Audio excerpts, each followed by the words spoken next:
Pernah nggak sih Anda sadar kalau perusahaan-perusahaan raksasa yang kita kenal sekarang umurnya malah makin pendek? Aneh kan? Nah, hari ini kita bakal bongkar kenapa ini bisa terjadi dan kita juga akan intip rahasia dari segelintir perusahaan super langka yang bisa bertahan ratusan tahun. Oke, coba kita mundur dulu ke tahun 1958.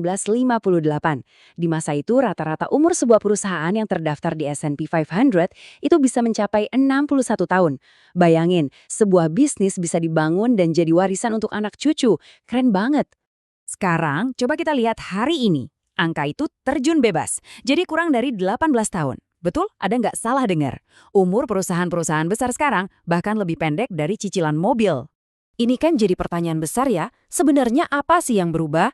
Kok bisa bisnis-bisnis modern ini seolah-olah sengaja dirancang untuk cepat mati? Jawabannya, ada pada satu penyakit yang mulai menyebar di akhir 90-an dan puncaknya di tahun 2000-an. Penyakit ini namanya obsesi pada kecepatan.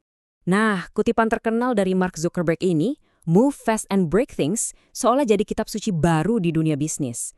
Fokus utamanya adalah tumbuh secepat-cepatnya. Kalau perlu ya ugal-ugalan. Urusan jangka panjang, itu nomor 2. Akibatnya, terjadi pergeseran yang luar biasa. Kalau dulu bisnis itu fokusnya ke umur panjang, kepuasan pelanggan, dan kejujuran, sekarang permainannya beda. Yang penting adalah keuntungan instan. Gimana caranya menang hari ini, nggak peduli besok gimana. Obsesi ngebut ini akhirnya melahirkan era marketing yang penuh tipu daya. Menurut OECD, 8 dari 10 situs e-commerce itu pakai yang namanya dark patterns. Ini tuh trik-trik manipulatif buat ngejebak kita supaya beli barang. Anda pasti sering lihat kan, timer hitung mundur yang nggak pernah habis. Pop-up stok tinggal 3, padahal stoknya ribuan. Semua ini dirancang cuma buat satu hal, bikin kita panik dan beli tanpa mikir. Hasilnya, ya kepercayaan kita sebagai konsumen terkikis dan dompet kita makin tipis. Tapi, di tengah wabah mati muda ini, ada sekelompok kecil perusahaan, cuma 0,003% yang berhasil hidup lebih dari 1 abad. Apa coba rahasia mereka? Ternyata benang merahnya cuma satu. Dari perusahaan konstruksi Jepang super tua, Konggo Gumi, sampai raksasa teknologi IBM, mereka semua memperlakukan satu hal sebagai aset paling berharga, yaitu kepercayaan pelanggan. Nah, mereka semua ini tanpa sadar menerapkan sebuah konsep yang dahsyat banget yang bisa kita sebut sebagai bunga majemuk moral. Gini, gampangnya, setiap kali sebuah perusahaan bertindak jujur, itu sama aja kayak mereka nabung di bank kepercayaan. Tabungan itu bakal berbunga dan terus tumbuh. Tapi beda sama uang, sekali aja mereka berkhianat, seluruh tabungan itu bisa ludes dalam sekejap. Studi kasus terbaiknya datang dari Johnson & Johnson waktu krisis Tylenol tahun 82. Bayangin, mereka rela rugi $100 juta untuk menarik 31 juta botol produk dari pasaran cuma karena ada sabotase. Mereka rugi besar di awal, tapi tindakan itu adalah setoran kepercayaan yang luar biasa besar. Hasilnya, pangsa pasar mereka justru meroket setelahnya. Dan datanya pun mendukung.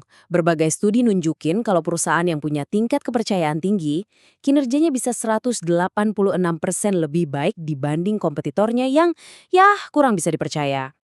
Jadi, poin kuncinya di sini adalah, di dunia yang makin cepat dan makin gak jelas ini, yang orang cari itu sebenarnya bukan lagi kecepatan, tapi kepastian. Ada analogi keren namanya teori sepatu bot orang miskin.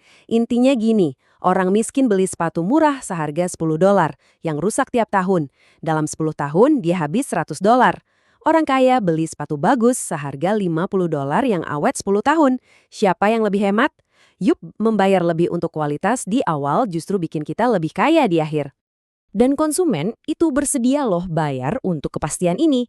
Lihat saja, 88% orang akan cenderung balik lagi ke merek yang mereka percaya.